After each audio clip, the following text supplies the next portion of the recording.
क्या मुसलमानों का धर्म यानी इस्लाम धर्म एक राक्षसों का धर्म है? क्या इस धर्म का स्थापना राक्षसों ने किया था, या पवित्र सनातन धर्म को समाप्त करने के लिए हुआ था इस्लाम धर्म का स्थापना? जानते हैं इसका रहस्य। नमस्कार दोस्तों, मैं आपका दोस्त रजनीकांत ओझा। रामायण में सभी राक्षसों का वध हुआ था, लेकिन शूर्पणखा का वध नहीं हुआ था। उसकी नाक और कान काटकर छोड़ दिया गया था। शूर्पणखा कपड़े से अपने चेहरे को छुपा कर रखती थी।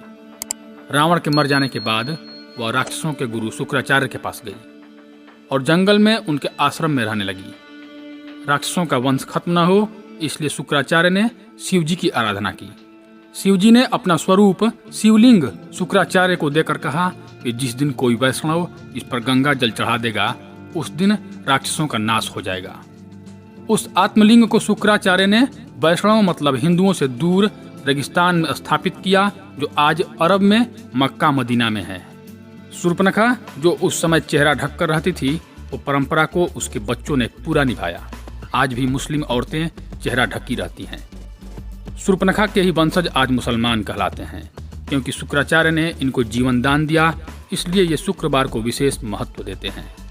असल में इस्लाम कोई धर्म नहीं है, एक मजहब है, एक दिनचर्या है। मजहब का मतलब अपने कबीलों के गिरोह को बढ़ाना होता है। मुसलमानों का काम किसी भी तरह अपने मजहब को बढ़ाना है, मतलब किसी को मार के, डरा के, लूट के, जैसे भी हो उन्हें राक्षसी धर्म इस्लाम में बदल देना है। यह बात सब जानते हैं कि मोहम्मदी मूल रूप से अरबवासी हैं।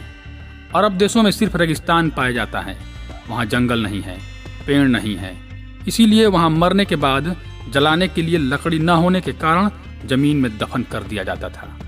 रेगिस्तान में हरियाली नहीं होती, ऐसे में रेगिस्तान में हरा चटक रंग देखकर इंसान चला आता, जो कि सूचक का काम करता था। इसीलिए हरा रंग मुसलमानों का एक प्रतीक बन गया। अरब देशों में लोग रेगिस्तान में तेज धूप में सफर करते थे, इसीलिए वहाँ के लोग सिर को ढकने के लिए टोपी पहनते थे, जिससे कि लोग बीमार न पड़े। रेगिस्तान में पानी की बहुत कमी रहती थी, इसीलिए मूत्र मार्ग साफ करने में पानी बर्बाद न हो जाए, इसलिए लोग खतना कराते थे।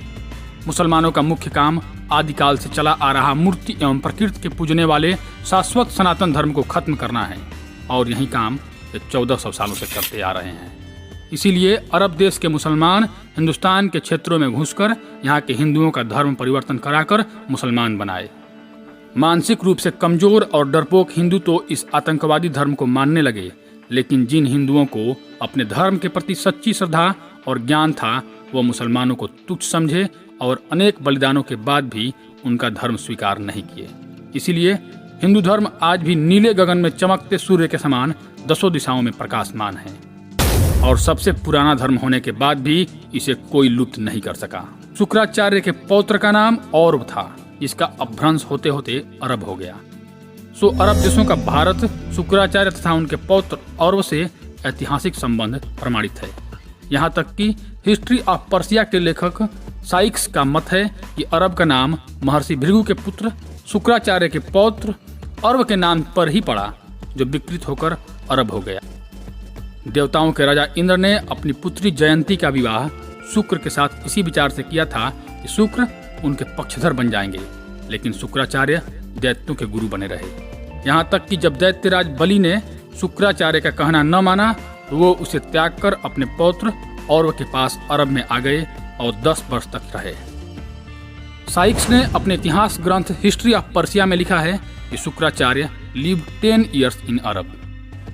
अरब में शुक्राचार्य का इतना मान सम्मान हुआ कि आज जिसे काबा कहते हैं, वह वस्तुतः काव्य शुक्र के सम्मान में निर्मित उनके आराध्य भगवान शिव का ही मंदिर है। अरबी भाषा में शुक्र का अर्थ बड़ा अर्थात जुम्मा इसी कारण किया गया, और इसी से जुम्मा मतलब शुक्रवार को मुसलमान पवित्र दिन मानते हैं। तो दोस्तों, कैसी लगी आपको यह जानकारी? यदि आपको यह वृत्तांत अच्छा लगा हो तो कृपया हमारे चैनल को सब्सक्राइब कर दें। धन्यवाद।